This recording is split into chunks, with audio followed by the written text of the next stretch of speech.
So joining us is our regular team of PLG leaders, Deb Mathias with the Build Initiative, and Michelle Adkins, who has been our guest visitor and team member from the National Center on Early Childhood Quality Development, Teaching and Learning. In your PLG applications and during our individual calls, many of you indicated that you had goals around expanding your QRS team systems across different sectors.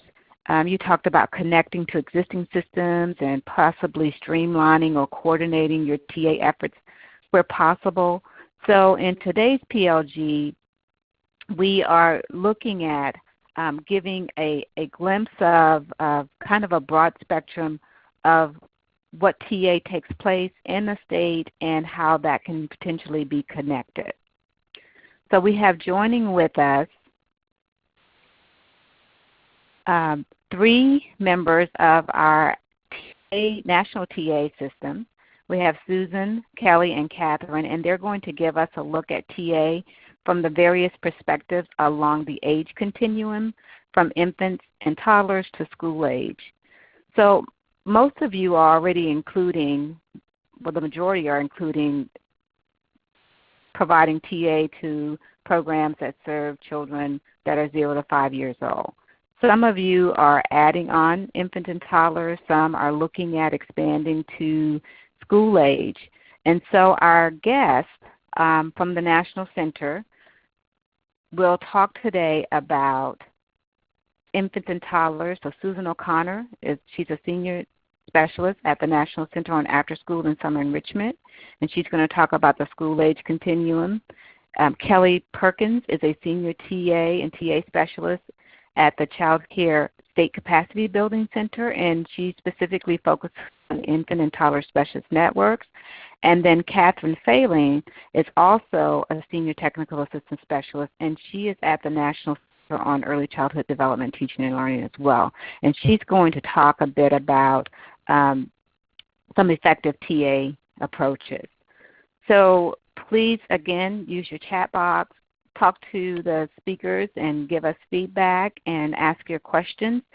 Between each speaker, we will have time for questions, and then when they're all done, we'll have an opportunity for a larger group activity of questions and answers. So Susan, I'm going to turn it over to you. Oh, Zelda, thank you so much, and I'm so happy to be kicking off this session, this PLG session on technical assistance and the potential that it holds for out-of-school time programs, which include before and after-school programs, summer and weekend programs, and for some of your states that would include children 5 to 13, but there are other states in your PLG group that think about the continuum all the way up to age 18.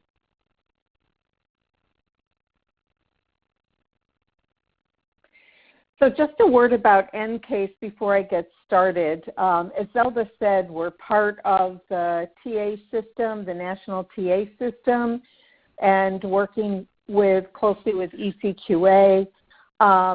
We provide technical assistance to states who are wanting to strengthen their school-age system through workshops, webinars, peer learning communities. We've also built an extensive web-based resource library, and there's a slide on that at the very end of this presentation. But the resource library has about 150 resources, webinars, issue briefs, videos on topics like quality improvement, learning environment, system building, and a recently added consumer education toolkit.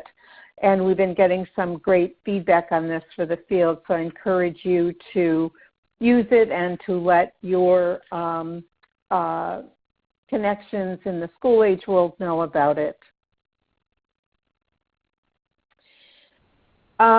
So what is the current status of school age in quality improvement efforts? NCASE has just completed doing data profiles that capture both, in this case on this slide, the national totals, but also parallel information state by state. These profiles are hot off the press, and I'm hoping to post the URL right in the chat bar before the end of the session. But what does the data tell us about school age and QRIS? The first national data point I want to draw your attention to is at the top center of the screen, which indicates that 45% of children served with CCDF subsidy are 5 to 12-year-olds. And I point this out because sometimes state planning teams aren't really aware that such a large percentage of CCDF subsidized slots are school age. Given that this is nearly half of all the children served with subsidies, it's super important that we're looking at how we invest equitably in quality improvement and in technical assistance supports. So how many children is this? The monthly average of children served is around 635,000. Now, I also want to point out, and this information is toward the bottom of your screen, that there's a whole other portion of school-age supply that sometimes we don't think about, and that is the children that are served in 21st century community learning centers, which is usually housed under the State Department of Education. And there are over 1 million children served in 21st century sites, and given that this is a lot more than with CCDF, we just really want to point out that it's very important to build collaboration within your state to try to braid the professional development and TA resources between these two sectors. We also know from this data profile that there are 24 states and 2 territories that have school age eligibility for participation in QRIS. However, I just want to say that even the states that include school age providers, the rate of participation, as you probably know, is often much lower than it is for early childhood programs. Understandably, the states that mandate participation for school age programs have the highest rate of participation, but in the states that aren't mandating participation, sometimes it's low, sometimes it's between sort of 10 and 20% of eligible programs. So I think it's important to keep in mind that there are other quality improvement efforts in some states and also in some cities that are well funded, but they aren't integrated into QRIS systems. So as you're trying to understand what the lay of the land is in your state, it's going to be important to take a moment to really find out what's out there in terms of quality improvement systems that may be outside of your QRIS system. Okay, so the out-of-school time field can really be strengthened when system building is done in a way that's going to unify the field. School age has been a fragmented field, and it's going to really be helpful if you take a look at how you can pull in the various school age sectors into this work. So as I've mentioned, there are large numbers of children in CCDF programs, in 21st century programs. In addition, there are a very large number of exempt programs in school age. For instance, national youth organizations like WISE, Boys and Girls Clubs, faith-based organizations, and most school-based or school-run programs are also exempt. NCASE always has been working to support this cross-sector planning process so that we can tap the resources and support needs in all the sectors where school-age children are. So the state after-school networks are a place that you could get started with your partnership. If you don't know who your state after-school network lead is, it will be helpful for you to find out who that is. You may also want to find out if there are other intermediaries, especially at the city level, that have been very helpful in developing quality tools and resources and who may also have technical assistance networks. For example, the Wallace Foundation has helped to build city systems, and oftentimes in school age, once those city systems participate in our planning efforts, sometimes they have developed resources and tools that they are willing to share, like core competencies, like coaching manuals or training approaches. And we can really bring TA professionals together to be cross-trained. Not only is that speaking to efficiency in our system, but also I think that CCDF specialists and 21st century TA specialists bring different strengths. So sometimes we find that CCDF professionals may have more experience in family engagement, while 21st century programs may have more resources in instructional practices. We can also share resources to conduct evaluations on quality improvement on effective TA practices. So, for example, Washington State last fall just published an evaluation of a quality improvement pilot that was cross-sector and that showed good results from the technical assistance that they offered. And that was a great collaboration among about 6 different partners. The next few slides are designed to answer this question. What is unique about out-of-school time programs, and what should a TA professional be prepared to support? Now, we know that some states have included in their technical assistance pool out-of-school time specialists that have a lot of background and work in out-of-school time programs.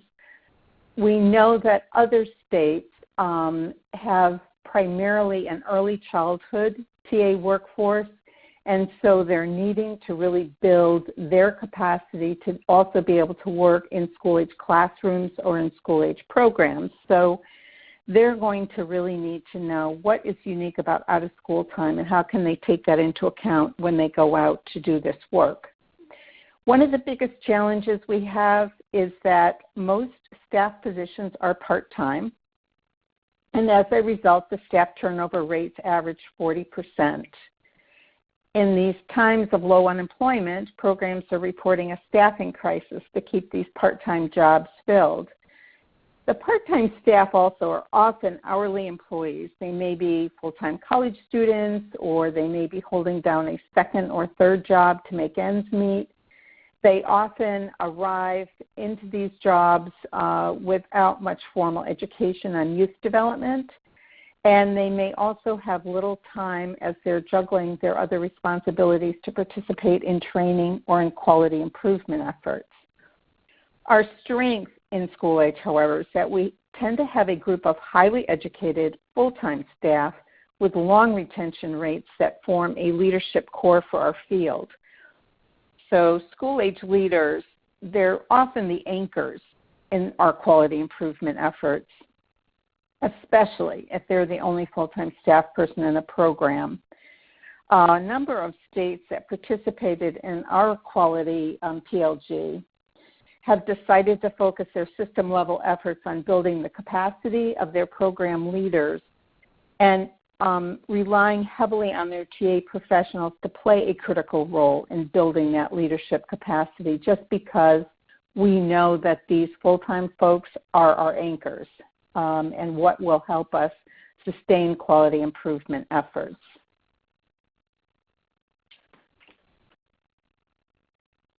So school-age research, like early childhood research, shows that interactions and instructional practices are the greatest predictors for quality. Similar to early childhood, our staff need a lot of TA support to improve instructional quality. But what does a TA professional need to keep in mind as they're working in a school-age setting on this? because we're working with children that are often coming to us after a long, a very structured school day, we set the strongest foundation for learning through providing youth with a balanced program that allows for time for relaxation, for physical activity, and then to have voice and choice in what they want to be learning and doing. There is a lot of pressure on after-school programs to achieve academic outcomes, and it's a fairly big controversy in our field. But if we continue to focus on what children want to be learning and doing, we can always embed what they need to be learning within those activities of choice. So, for example, if they need to learn math, we can engage them in sports activities that are fun, that they want to do, but that also track statistics and teach children about percentages. There has been tremendous growth in STEM curriculum. There's a lot out there that use inquiry-based approaches designed specifically for after-school and summer programs. And again, we can have our children choose which topics they're most interested in and then embed the science, the technology, the math into those activities. Staff in our programs tend to find out what children want to learn and do during informal conversations, but sometimes through more formal voting or surveys. And oftentimes programs have youth leadership teams. And we can really tap the potential for deep engagement in activities in this way. And we are seeing more and more examples of ways that people are focused on keeping our older youth engaged in programs, as we know that enrollment numbers from disengaged youth who are voting with their feet, in essence, starting in the 4th grade and end up becoming unsupervised. So we're really looking at a lot of examples out there now of youth leadership opportunities and providing older kids with meaningful community service learning and project-based learning activities.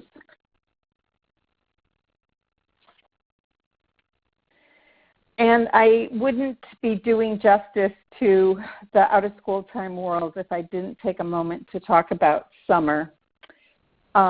I really believe that at NCASE, we really believe that we need to keep a unique and separate focus on summer. Why is that? Because more than half of the achievement gap can be explained by unequal access to summer activities.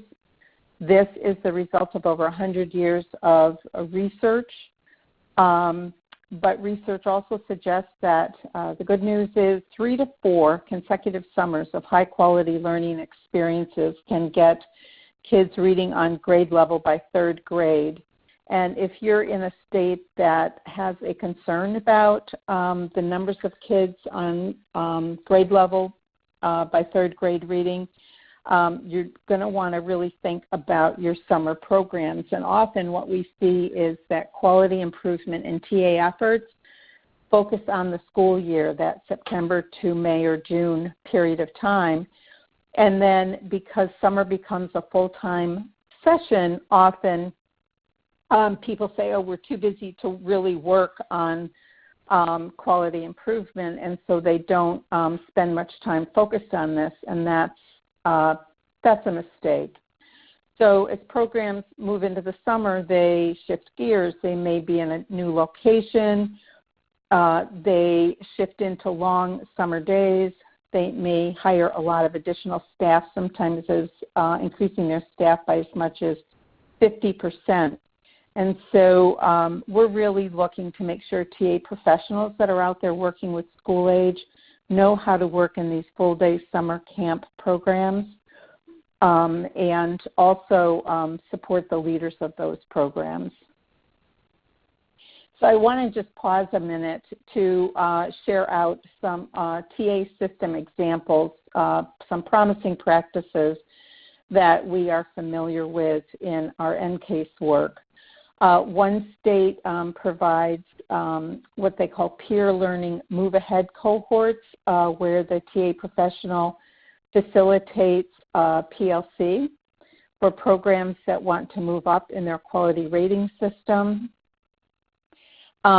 We also know that some states are building internal coaching capacity so that program leaders know how to really facilitate quality improvement.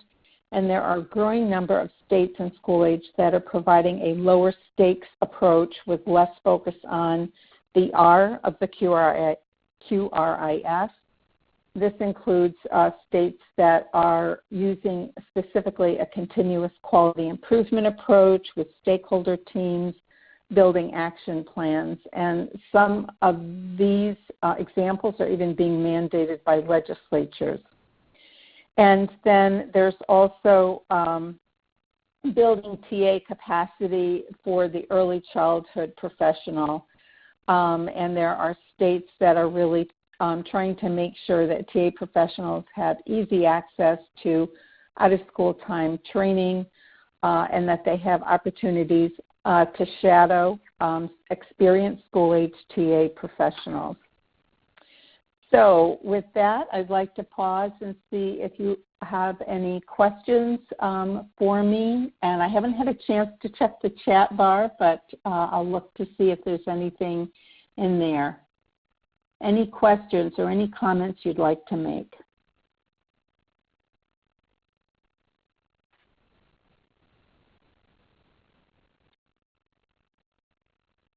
This is Debbie.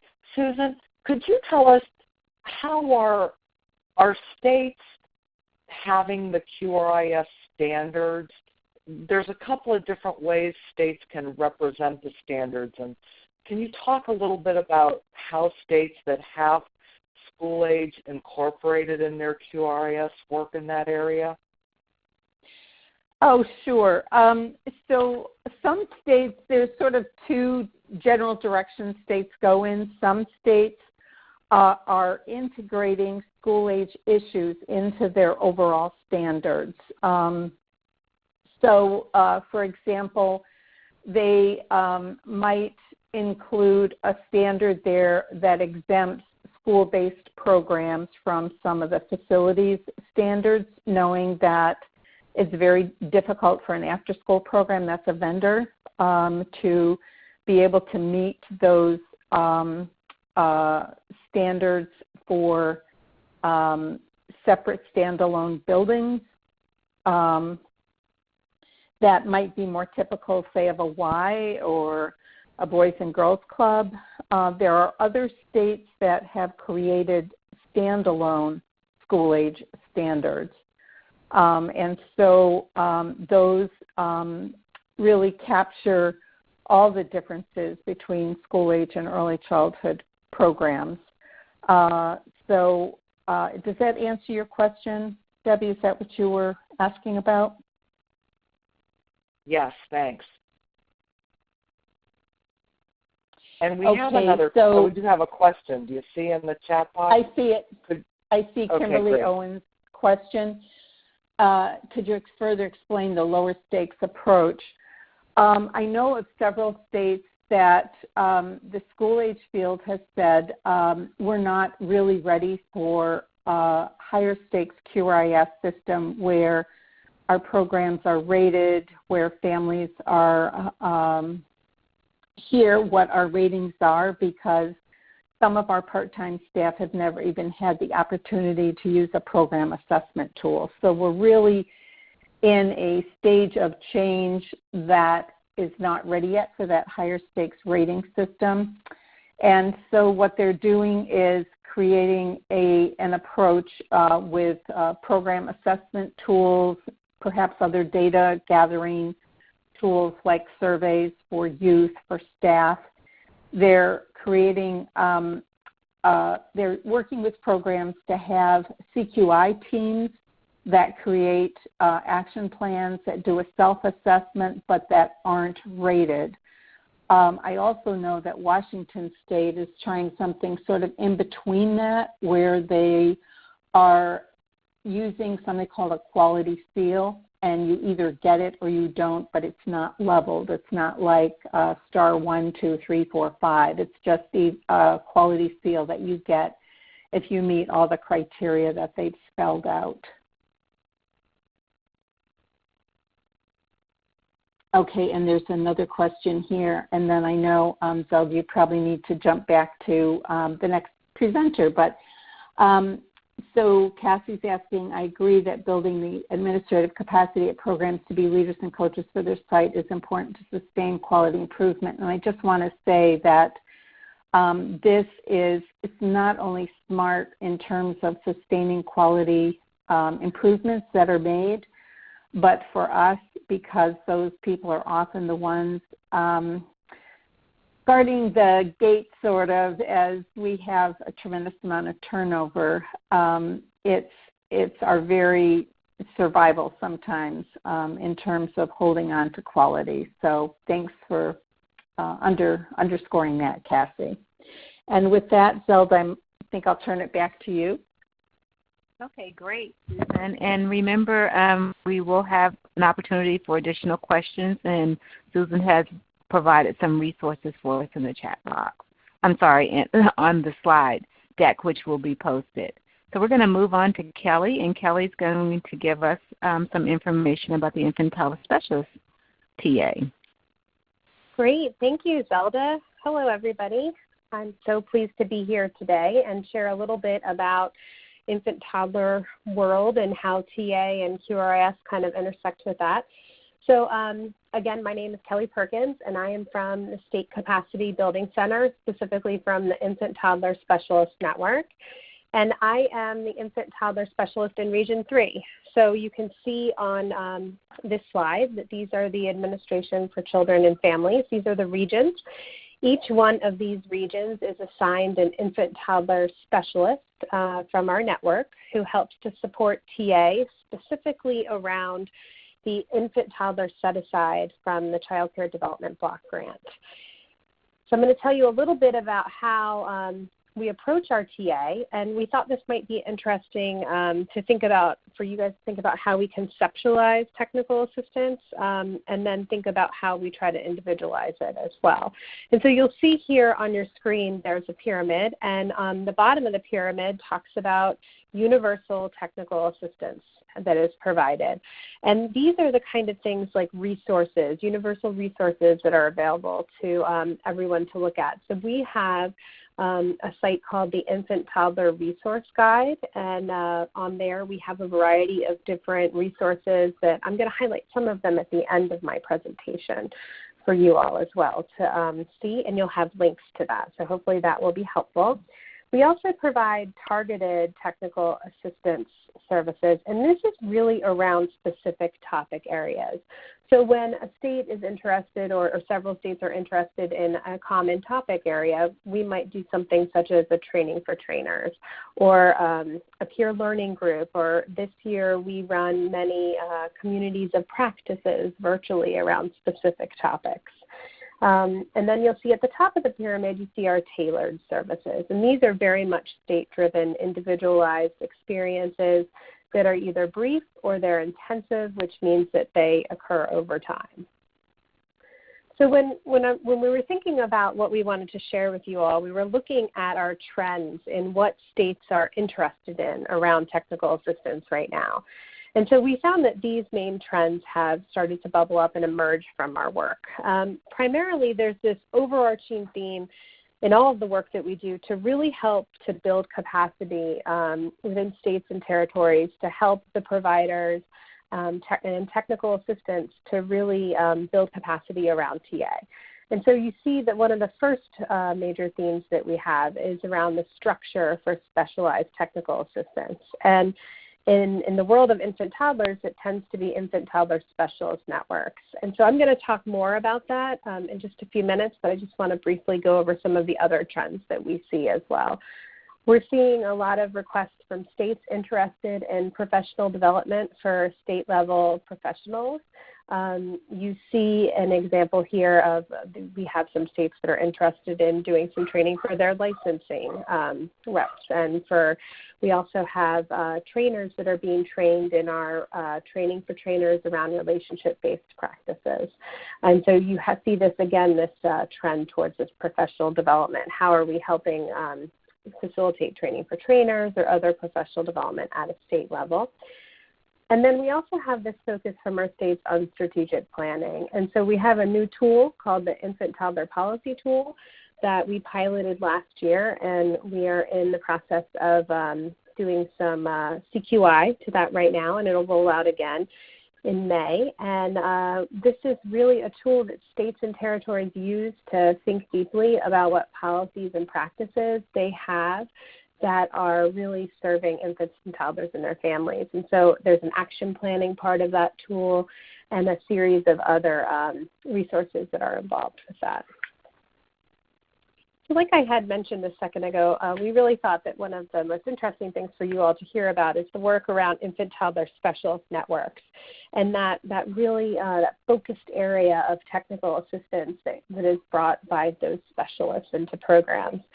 And so just to kind of orient us a little bit, our definition of an infant-toddler specialist network is a state-based, sometimes it's regionally managed system, and the whole purpose is to coordinate the work of infant-toddler specialists, and a lot of the primary funding for these is coming through the Child Care and Development Fund. The overall goal of the Infant-Toddler Specialist Network, generally speaking, what we've seen across states is to improve caregiver practices and really to increase the quality of each infant and toddler's developmental experience. When we're thinking about how this relates to infant-toddler specialist networks and QRIS, it's good to think about the specialists that work within that network as the core of experts that really are focused on what's happening in infant-toddler classrooms.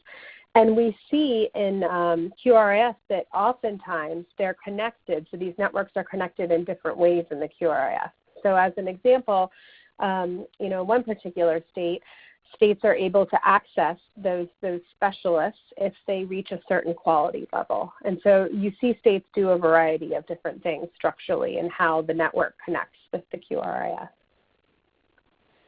A lot of the information that I'm about to share with you moving forward comes specifically from one of our community of practices. And we started a peer-to-peer conversation last February between a couple states, actually 6 states, that were very interested in learning more about infant-toddler specialist networks. And those specific states were Colorado, Michigan, Minnesota, South Carolina, Virginia, and West Virginia. And they came together and they said, you know what, we are doing infant-toddler specialist networks. We're interested in learning from each other. And so they started a community of practice that we facilitate. And they meet every other month, and they talk about lots of different things that come up with infant-toddler specialist networks. And they ended up generating a resource that I'm going to talk about that really shares some of the promising practices for these networks. But before we talk about that resource, we wanted to share this framework for you that has really has been helpful for us in thinking about how to guide technical assistance. Specifically, you can use this implementation science in a variety of different ways. We've tried to conceptualize it here by using some of the definitions and helping them to fit within how states and territories are thinking about their infant and toddler specialist networks. So you see that some states might be in the emerging stage, which means they're beginning to research and consider and think about, we're kind of interested in the infant-toddler network. You see states move into installation, which means they're beginning to bring together the resources that they might need and to think about how to really build that infrastructure for that network. Then you have states and territories that are moving into initial implementation, which means that they've started it. It's a go. They're moving forward with the implementation of the infant-toddler specialist network. And then you have states that are in full implementation, and then you also have states that are in full implementation and revising it. And so this might actually sound familiar to the different stages that states and territories go through with their quality rating and improvement systems as well. So for the 6 states that I was sharing about, they categorized themselves into where they felt they were on this continuum, thinking about infant and toddler specialist networks. So they talk about, 2 fell into initial implementation and the rest were in full implementation, but thinking about revisions. And so through the through the facilitation of these meetings, of these communities of practice and these deep conversations and really exciting things that states were doing, these very specific promising practices started to bubble up and emerge. And so we saw these commonalities and some really good state examples out of these infant and toddler specialist networks. So specifically you see here that most of the networks, their specific model is using coaching. And so these models are using coaching when they're going in and working with these programs. These specialists are seeing themselves as a coach, they're being trained as a coach, and they're using coaching strategies to help to raise the quality and to change teacher practice. We also saw a common thread of infant-toddler training being embedded into licensing requirements. And then this focus on reflective supervision. And I really can't say enough how much that reflective supervision and reflection, both of those things have really come up in our conversations, is the use of reflection in the context of the relationships between the infant toddler specialist and the teachers, and then also that reflective supervision piece that the infant toddler specialist is in relationship with to their supervisor, being part of this process. Then we also saw, I'm sure you're not surprised by this, the prevalence of relationship-based practices across the board, a focus on a coordinated professional development approach for providers that is funneled through the infant toddler specialist network. And then we also are starting to see the emergence of these learning communities and communities of practice or learning communities, whatever they can be called, lots of different things, popping up to start to support infant toddler specialists in their work.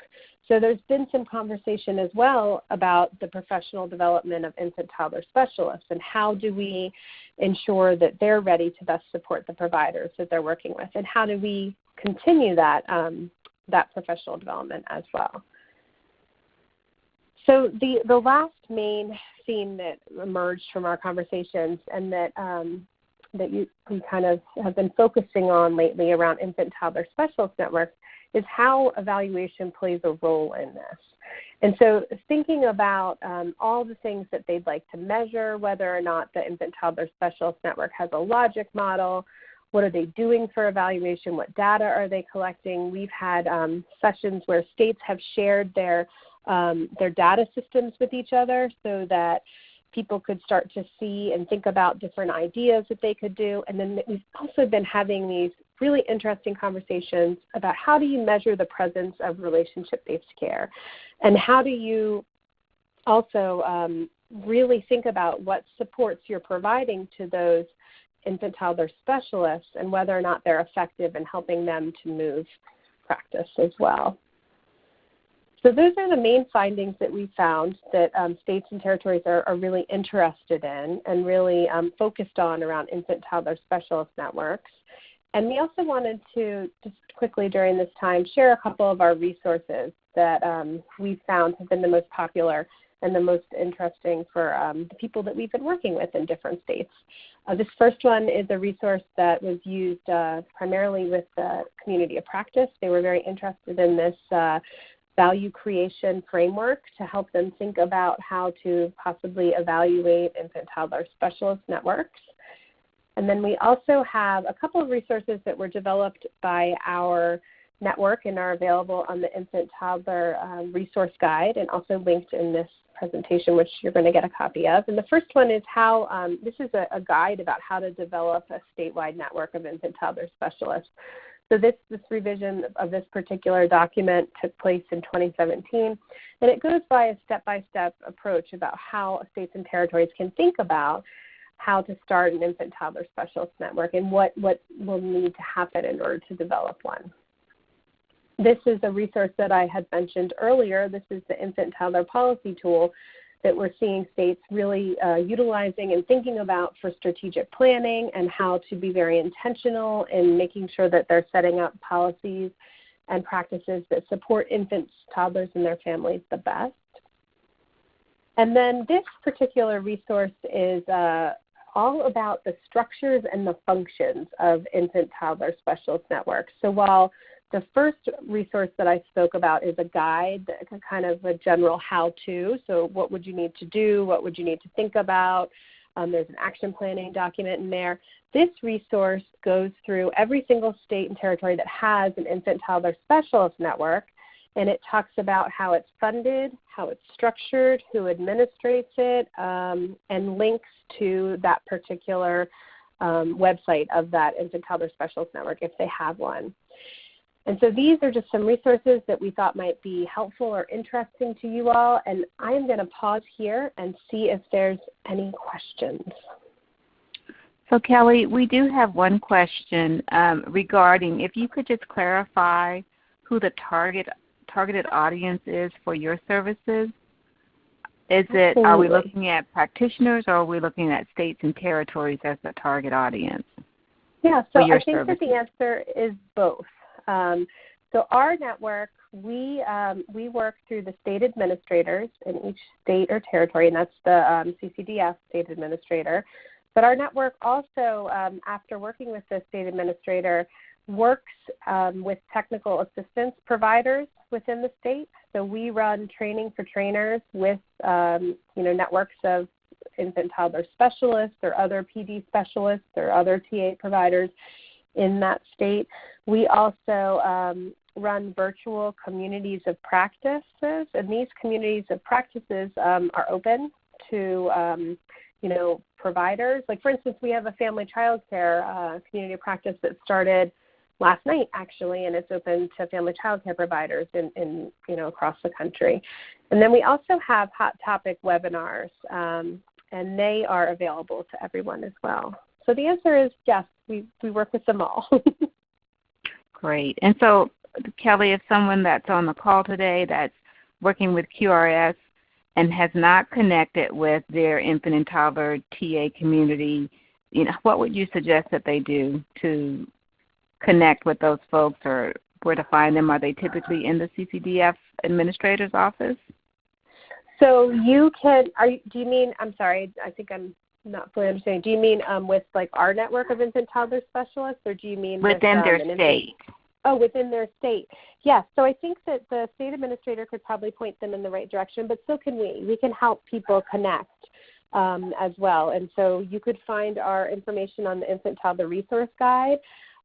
Each one of our contact information in each one of the region is available, and we can direct you to the right people within your state as well. Happy to do that, absolutely. Okay, great. Thank you, Kelley. Thank you. Do we have any other questions for Kelley? Debbie or Katherine? If not, we're going to move on to Katherine.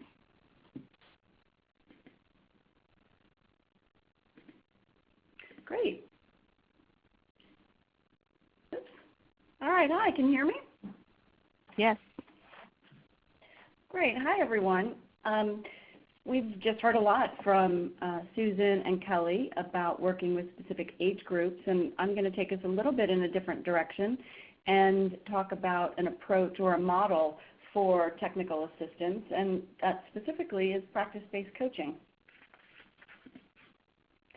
So practice-based coaching is a technical assistance strategy. It's a model that has both a research base and an experience base. And it's a model of coaching that includes three components. Those components make up a cycle which coaches and coachees go through in order to focus on changing the teacher practices that are associated with positive child outcomes. And while all of the components are necessary, the way in which they're implemented may vary from coach and coachee from setting to setting. The main theme of practice-based coaching is that it occurs within the context of a collaborative partnership, And each component of the cycle is designed to inform the actions taken by a coach or a teacher, and that could be a teacher in a center-based setting or a family child care setting, during those actions taken during each subsequent component or throughout the coaching process. So that cyclical nature of practice-based coaching, or PBC, as you may hear me refer to it, emphasizes that expectations and desired outcomes are regularly reviewed and updated. And PBC can also be implemented in a variety of different delivery formats. So coaches could be experts, coaches could be peers of each other, or they could be the teachers themselves who engage in self-coaching. And that's primarily determined by what the teacher's level is or where they need to go.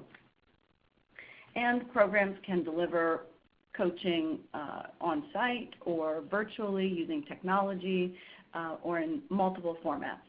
So an expert might review a videotaped activity that was uploaded to a website, for example, or they could arrange a face-to-face debrief meeting. So now just a little bit more about the coaching cycle. You'll see the green ring around the circle is that context of everything happening within the collaborative coaching partnership between the coach and the coachee. And then within that are the three cycles, the planning, goals, and action steps, which are done in conjunction with the coachee. An action plan is set that guides the coaching they're going to engage in. They're going to review and update those goals and action plans throughout their partnership. The next component is engaging in focused observation, and that's where information is gathered through observation. That could be observation done with the coach coming into a classroom, or it could be recorded information, such as the coach filming themselves and submitting that video to their coach in an effort to share what they're doing in the classroom and get feedback from the coach. And then that third component is the reflection and the sharing feedback about the teaching practices. And that's an opportunity for the coach and coachee to discuss and reflect on that observation and the progress that the coachee or teacher is making. At the very center, you see the effective teaching practices. I think it's important to talk about that for a second, because that is really what practice-based coaching likes to refer to as content ready. So when we think about what Susan was talking about and the needs of the school-age workforce, and what Kelley was talking about and the needs of the infant-toddler workforce, the effective teaching practices, there could be overlap there, or there could be differences based on the age groups with which they're working. So those effective teaching practices can be specific to a variety of settings, a variety of sectors, and are not a hard and fast piece that is prescribed by practice-based coaching. It's whatever teaching practices you want to see advancing throughout this cyclical process. So just a quick word about what practice-based coaching is and isn't. And it's important that it not be sort of misinterpreted or misunderstood, but it is intended to be very collaborative. It is not something where a supervisor comes in and says you will be coached on this particular topic or on this particular issue that you're having. It is intended to be designed between the coach and the coachee as a very collaborative process. And it is iterative. It is a cycle, and a process, and it repeats. And it can go in many different directions based on that cycle and how it progresses. It is focused on skill building and is designed to build skills through that observation and feedback, which is very targeted and specific to the goals that were set and the specifics that the coach and coachee have agreed that they will work on and what they will look for in terms of moving that practice forward. And it is outcomes driven, so you're looking to see practice change. Again, it's not evaluative. It's not just advice or tips that someone is going to say, well, why don't you try this? It's not just observing teachers following a training. It's definitely not supervisory. It's really intended to be a relationship-based approach between a coach and a coachee that is driven by what the team comes up with together to move that teacher forward on the areas that the teacher has participated in determining as an area of either need or interest, rather than about the coach's priorities.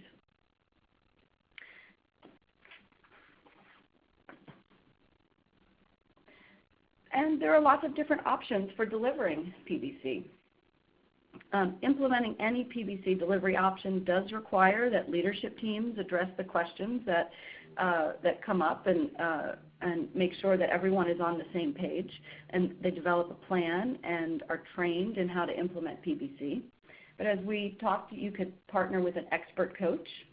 You could partner with a peer coach. You might have some teaching partners who are well equipped to support one another and are high functioning in their roles and are able to work as a team to support one another to move forward.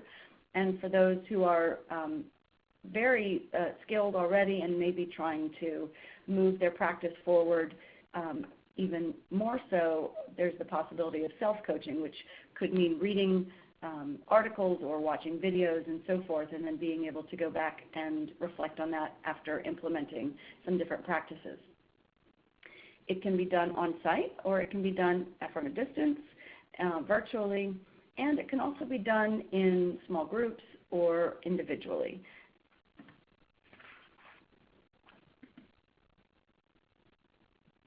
So that's just a little bit about how PBC or coaching in general is happening in a couple of different settings.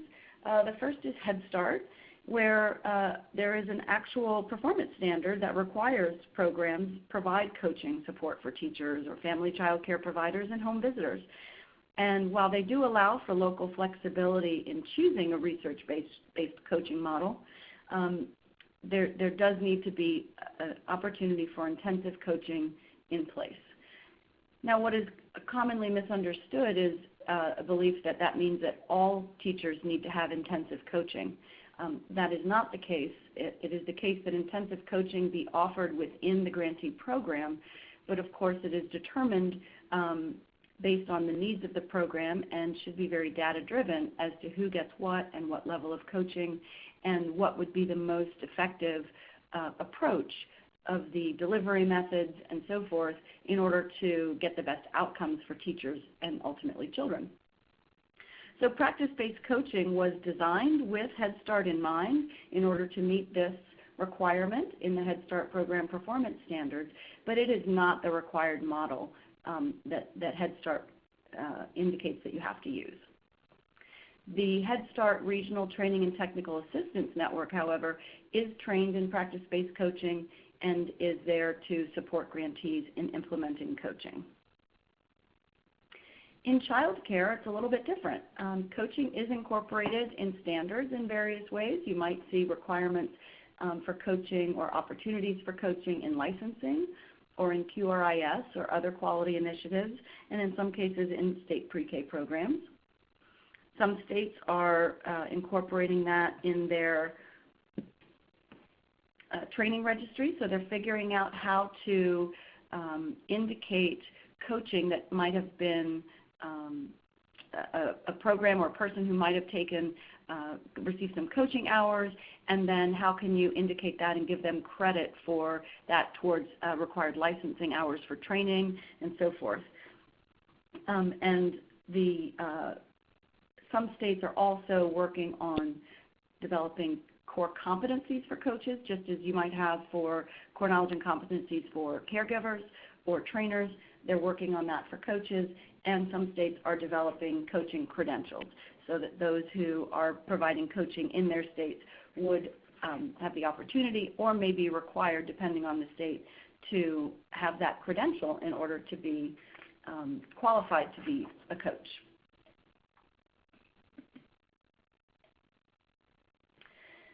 So our National Center, the National Center on Early Childhood Development, Teaching, and Learning, has been working with states on the child care side to be able to bring coaching more to that realm. It has existed historically in Head Start, and it started there, was developed for Head Start, but we're seeing a great interest on the side of childcare to really understand the benefit of coaching and thinking of ways to incorporate it into state systems.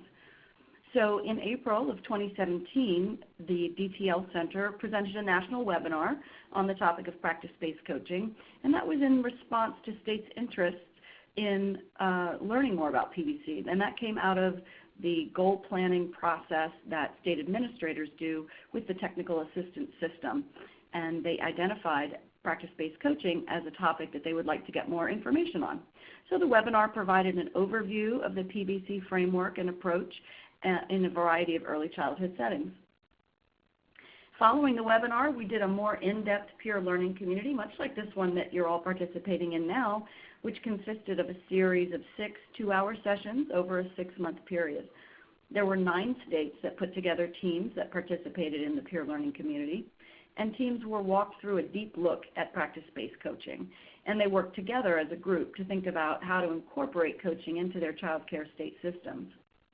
And state teams were also taken through a process to develop an action plan that they could then use as a blueprint for implementing a coaching program, or in the case of most of the teams, making revisions or changes to an existing coaching program or initiative.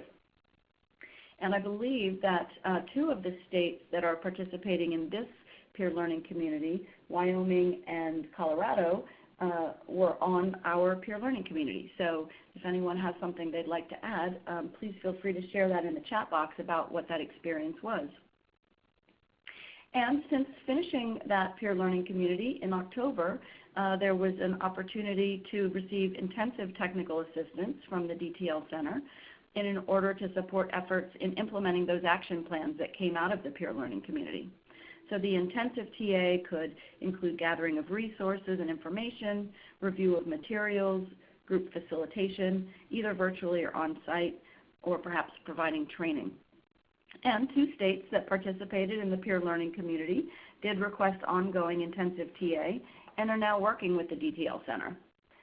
One is working on revising how they provide coaching through their QRIS, and the other is looking at how to give coachees training credit for coaching hours by incorporating that into their training registry, as I mentioned earlier. And both are looking at how to provide coaching to rural areas and trying to consider some of those distance opportunities and remote delivery methods in an effort to reach those rural areas that are hard to get to. And also both are looking at how to collect data on the coaching that's happening in the state. We've even independently had 2 or 3 additional states that have reached out to the DTL Center who have invited our TA staff to present overviews of their PBC to their constituents, mostly QRIS consultants. And we'll be doing a training in Minnesota in April and a training in Wisconsin in May. So we're excited. It's starting to get some real interest, and states are really thinking about how can they incorporate coaching into their systems. So one of the tools that's available through practice-based coaching that you may or may not have heard about is the Head Start Coaching Companion. This is a tool. It's a video sharing and coaching feedback app that education staff, coaches, trainers, administrators, etc., can use to share video files, ask questions, exchange feedback, and develop individualized coaching plans that support quality teaching and positive outcomes for children. It helps coaches and teaching staff or peer coaching teams work together, even between coach visits or from a distance. So we launched version 3 in January. And it is an enhanced version that allows for greater functionality. Teachers and coaches who are using it can view a video library that's embedded with examples of teaching practices. And they can also upload their own classroom video and track progress through the 3 major components, the shared goals and action planning, focused observation, and reflection and feedback. And it is designed with Head Start programs in mind. However, its components align well with a variety of coaching models used across states and territories and can be used by anyone. There is a process for signing up and getting an account, but it is available publicly, and currently there are about 1,400 users across 500 organizations.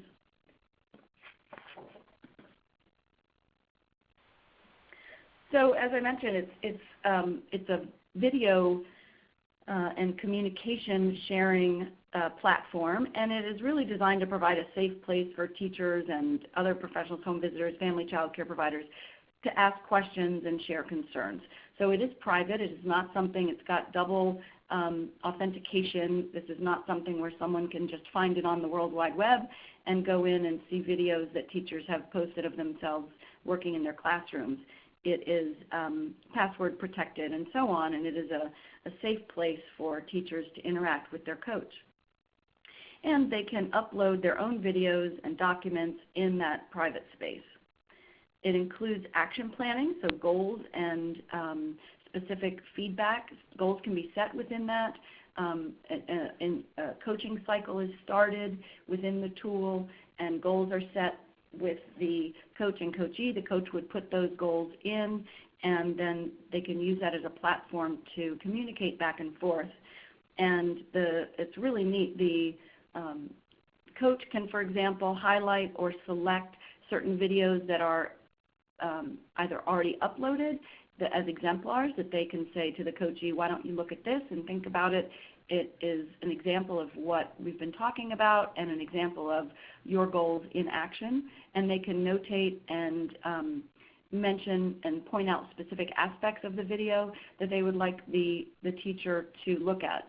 And on the flip side, the teacher can videotape themselves, upload that video, and then the coach can give very specific feedback, even time-stamping the video and putting in a comment at the specific moment in the video that they're commenting on. So rather than saying a general, well, in the place where you were talking to little Susie at the sand table, they can specifically actually go in and place their comment at that moment in the video so that the teacher knows exactly what the comment refers to and is able to then see very clearly what the coach is trying to share in an effort to help them make steps towards meeting the identified goal.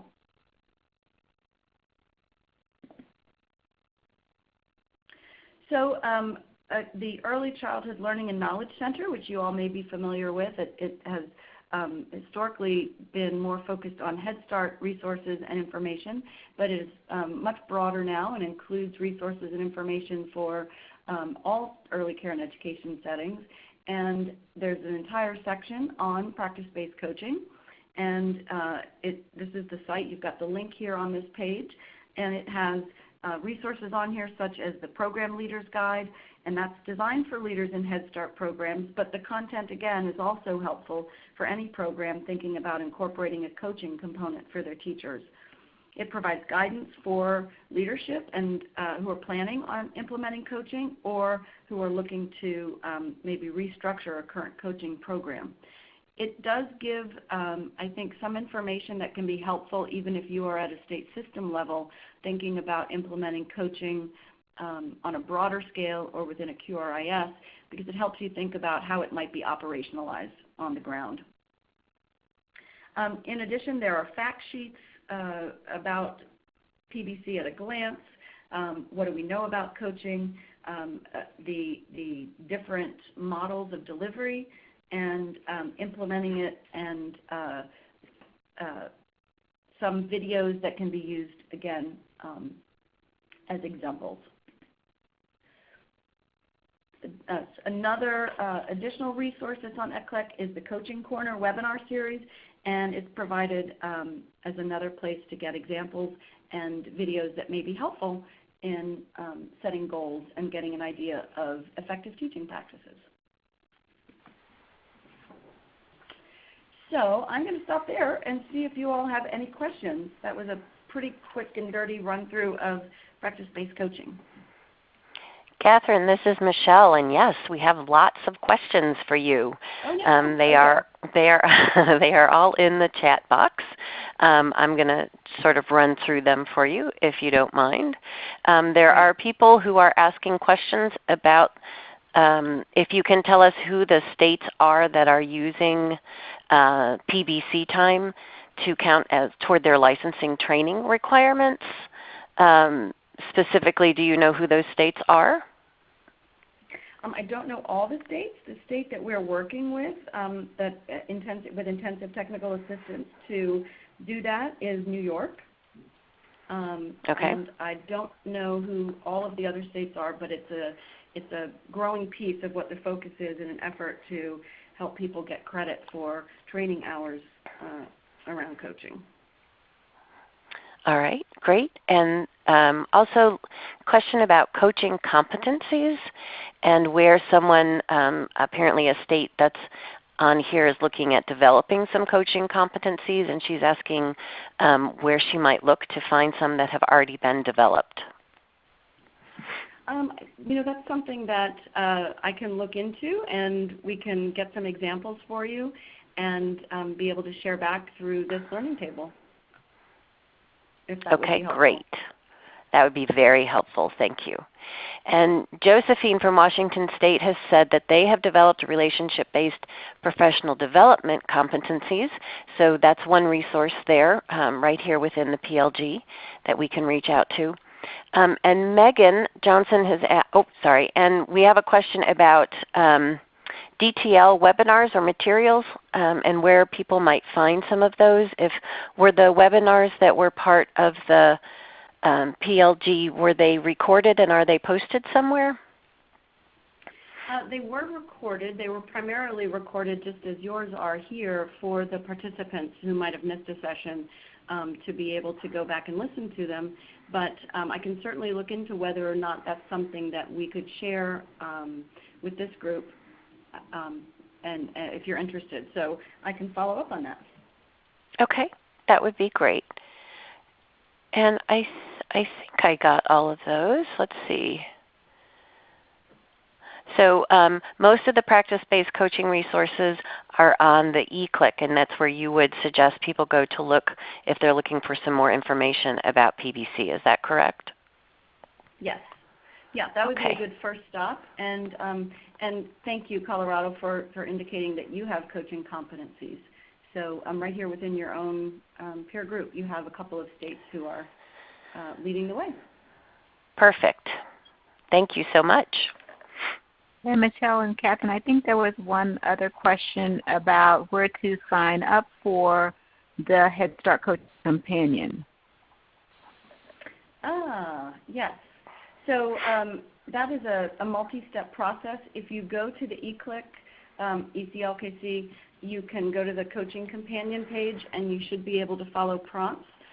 You'll need to have an account on the ECLKC first, and then there is the secondary step of getting an account for the Coaching Companion.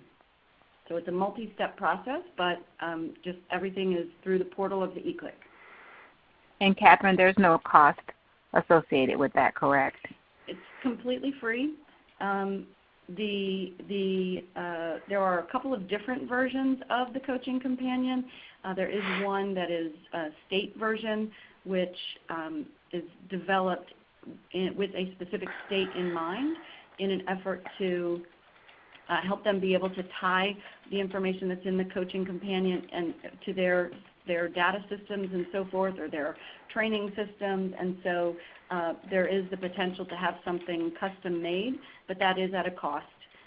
But this version, as well as a version that exists for the Early Education Alliance, Early EdU, for higher ed, for folks who are part of that alliance and who are using coaching and practice-based coaching as part of their higher ed teaching and training of the workforce, there is a version for that as well. But this version that we talked about today is completely publicly available and free with those other two as options. And you might look and see whether or not your state is participating in the Early EdU Alliance and whether or not your higher ed entities are participating and utilizing that resource as well.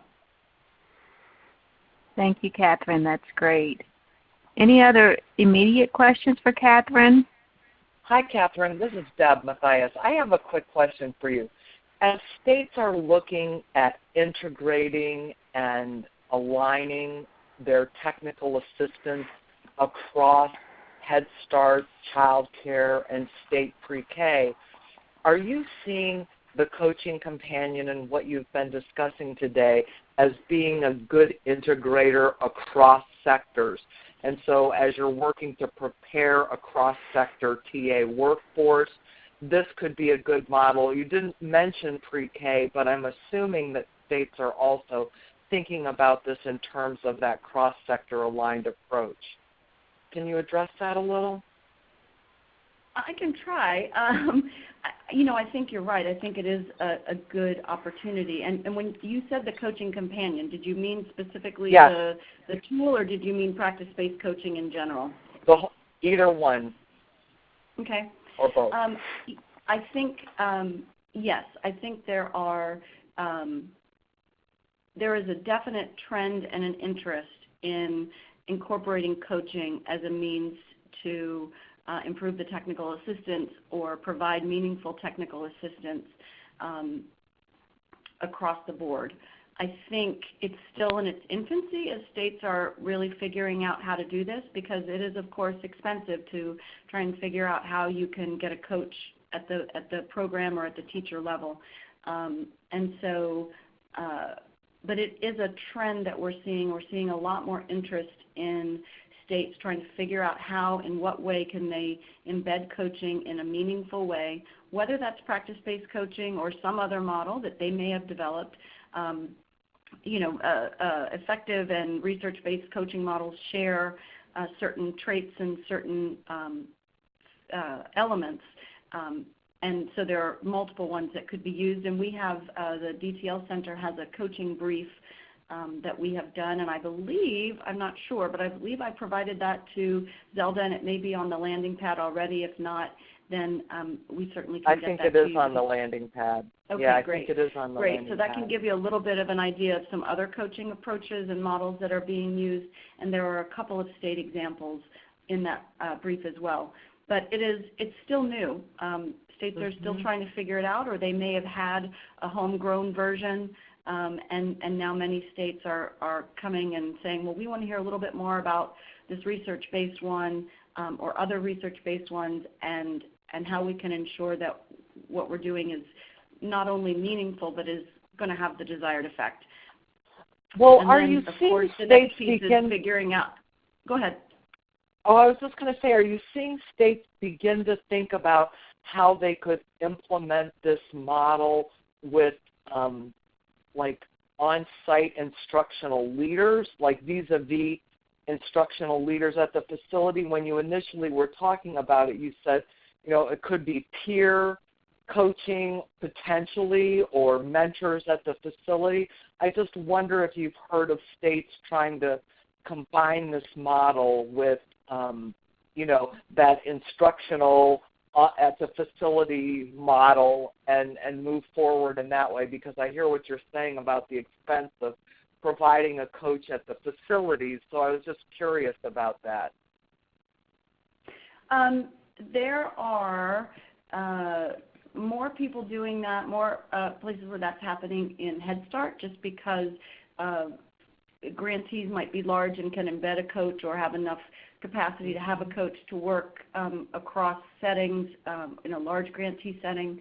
I'm going to have to look. There might have been a state that tried to do some of that. I think there is definitely an interest in how do you grow the capacity, how do you embed this in programs so that once the coach is gone, if the coaching cycle is for a certain period of time, say from a QRIS coach, or they get a certain number of hours as participating in part of a grant program or as part of the TA that they get while they're applying for and going through support to raise their QRIS level, for example. There are a lot of states asking questions about what do you do once the coach is gone. And we have not, let me just think if we've got, I want to say there was one state, and I'll have to think about it. Okay. But that's a question that everybody's asking. So if okay. it's, there are not a lot of people who have answered it yet, but that's certainly one of the things that everyone is thinking about, because you don't want it to be just another one and done. Yeah. Thank you. So, Katherine, I just have another question in terms of, so if a state already has some system in place, would they benefit from, or is it possible or easy to integrate some of the principles of PBC into their existing systems without making a major change in their structure? Certainly the basic principles of PBC apply to other coaching models, but PBC is very specific, and if you're not doing it with fidelity, then you're not doing PBC. So, right. And I think a lot of that comes from that overarching collaborative partnership piece, so that making sure that it is really driven by the coachee and the coach working together. Who you determine as the coachee, it could be the program director, it could be a classroom teacher. Again, you could put any effective practice in the center of that circle, but it is really determined and dictated by that relationship. And so if programs are more wanting to prescribe what it is that will be addressed, that might not fit the PBC model. Does that answer your question? It does. Thank you. So it looks like we have about probably close to about 5 to 10 minutes, and definitely can take a few more questions for our presenters today. But I wanted to, and please use the chat box to do that. I do want to ask a couple of questions. Maybe Susan, if you could just share with our audience today some key considerations for collaborating with specifically if they want to collaborate with their out-of-school time, after-school programs that are participating or they want to participate in QRS. What are some key considerations that they should keep in mind for that age group? Okay. Well, first of all, I just want to say that it would be most helpful, I think, for people to connect up with their state after-school networks. And those state after-school networks, there's one in every one of 50 states. Some are well connected to the all early childhood work, and others aren't probably as well connected. But I think to really connect to those after-school network leaders who are well connected in turn to the field can be really helpful, because they can help you to recruit technical assistance professionals with specific school-age experience. They might be able to help you provide training and support to those TA professionals. But they can also be a link to school-age programs, because, as I mentioned before, with QRIS, we just don't have often a high rate of participation of school-age programs in those systems. And that is often because people just don't have the capacity to do the work required to meet all the QRIS requirements. And of course, one of the biggest challenges with that, as is true with early childhood, is professional development. So by partnering with state after-school networks or National After-School Alliance affiliates, you can help take a look at those access issues for professional development, so that people are more able to meet the requirements in a QRIS system.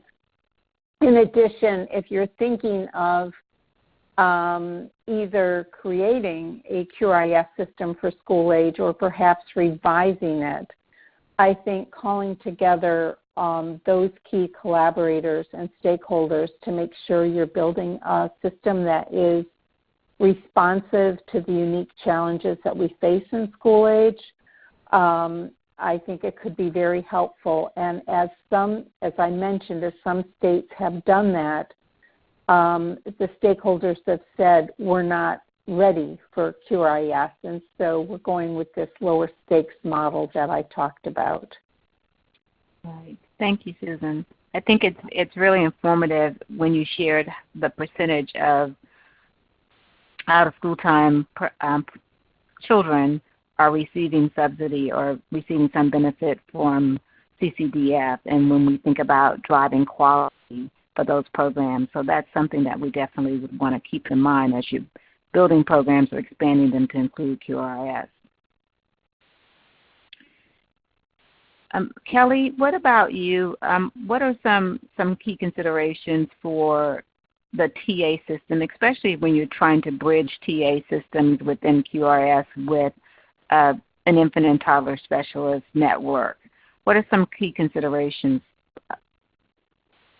Yeah, so I think the first one probably has to do with understanding the structure of how an infant toddler specialist network would connect within a quality rating and improvement system, and to think about how they would kind of interface. And I think when I really think about what the most important consideration is, especially for this particular age group of infants and toddlers, it's to think about how you can ensure that you're building the capacity of those specialists or of those technical assistance providers to really be able to understand, model, demonstrate, and coach others, the providers, to truly be providing that important relationship-based care. And the nuances that come with the setting of infants and toddlers is so very different from other age groups. So just really making sure that you have the capacity to support the professional development of those technical assistance providers or specialists that are doing that.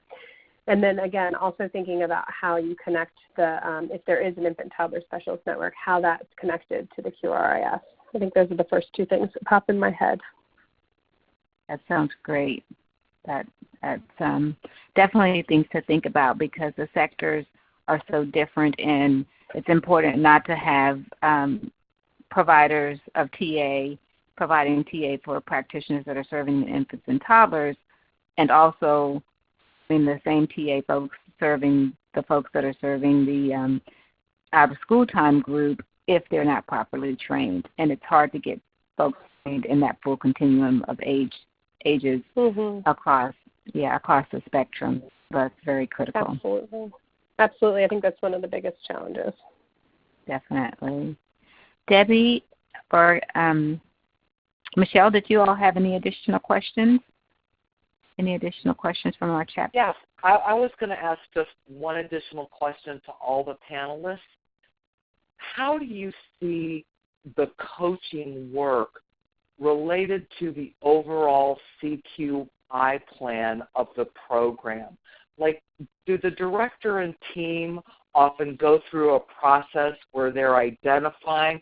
Now, in the case, of course, of standalone school-age programs, it's a little different, but I'm thinking about the integrative use of technical assistance across, either multiple types of TA, including early childhood mental health or health and safety or business or whatever, but also across these age groups. What are you seeing in terms of how providers are selecting the TA as integrated with their whole plan? I'm just curious if you're seeing that your TA specialists need to be able to relate in a broader sense to a culture shift in CQI and the program in general.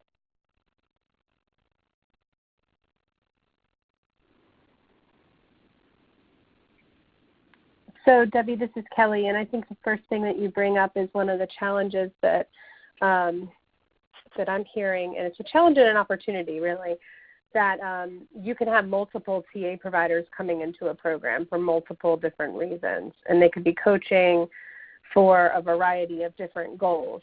right? And so I think that when I'm thinking about an infant toddler specialist going in and coaching and how that relates to the CQI of the program in general, I'm really thinking about how crucial that role of that director or that program administrator is in really thinking about how they're best utilizing the TA that's coming in, and how they're focusing deeply, and about how when there's multiple opportunities coming in, sometimes you might just need to focus on one for a while, and so to really think about the capacity of the program to utilize CQI across all of those opportunities. That's helpful. Thanks. Katherine or Susan, anything else you'd add in there?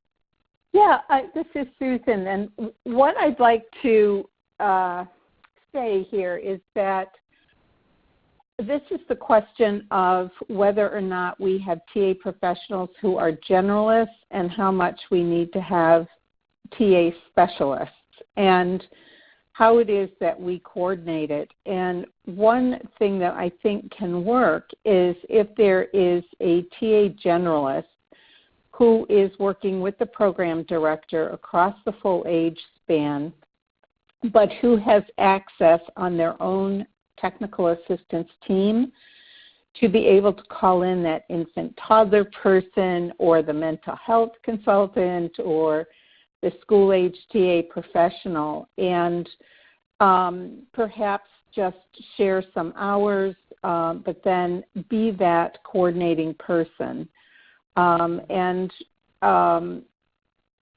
know that TA dollars never stretch far enough. So it's a very tough choice, I think, for state TA planners. How much are we going to invest in our generalists and how much in our specialists, and how do we, find that balance? That's helpful. And Katherine, I know that in the conceptualization of the practice-based coaching, I don't think in the Head Start realm there's been quite as much, thinking about the integrative nature of different types of technical assistance and deploying them within a program. But is there any final thing that you would add to that question or consideration? I would just add that, as Susan said, dollars are thin and have to be stretched far. One of the things in our intensive TA that we're talking with states about is helping them really separate the different professional development delivery mechanisms. So there are topics that are just perfect for training. We're not saying coaching at the exclusion of every other method. There are certainly things that are perfectly appropriate to sit in a training to get information. You wouldn't spend dollars on coaching, for example, to learn proper hand washing or diaper changing procedures. So, states are really trying to figure out how can they slot the different needs, maybe needs around general health and safety versus teacher-child interactions, and where do you want to channel those needs, and which ones get slotted to training, or which ones get slotted to coaching, or which ones get slotted to maybe watching a video or some other kind of delivery mechanism. And so, I would just say that that's an opportunity to figure out how you can better apply what opportunities you may already have that you are offering in your state, and designate those mechanisms of technical assistance in appropriate ways, so that you're utilizing the coaching for those things that really are teaching practice focused and are going to make a difference. Well, thank you so much. I just wanted to mention, I just put up the slide about what's coming, and I wanted to briefly mention that the next session is with, and there's a little preview of it on the landing page, Valerie Mendez-Farinas from the University of Florida Lassinger Center, and Rebecca Klein and Marcia Hawley from Lead Learn Excel, talking about national models of coaching and what they're learning. So again, it's a session like this where both cohorts are invited. And Zelda, I'd like to turn it back to you and Michelle to wrap up. Okay. Well, first I want to thank Kelley, Susan, and Katherine for joining us today and just sharing this really interesting information, and I think it helps broaden all of our thinking about TA and how we approach TA, so I really appreciate you joining us today. And thank you all to the cohort members for joining the call today. I want to remind you, as Debbie said, the session is next week. There is a time change. The session will start at 3:30 versus our regular 3 o'clock time. Please join us. If you cannot join us, remember that that information will be posted along with today's session on the landing pad, along with any of the links that we have today. Also, if you have things that you want to share, I know in the chat box some people were asking if others had criteria or other materials that they could share. If you'd like to share those, you can send them to Debbie, myself, or Jen, and we'll make sure they get posted to share with this team. And then as always, remember that we are available if you would like additional support. We've gotten some calls and some emails from individuals that want to look at some things in particular, and we're working on those to try to get you the support and information that you've requested. So again, thanks for participating in the webinar, and we hope to speak with you next week for session 2. Have a good afternoon.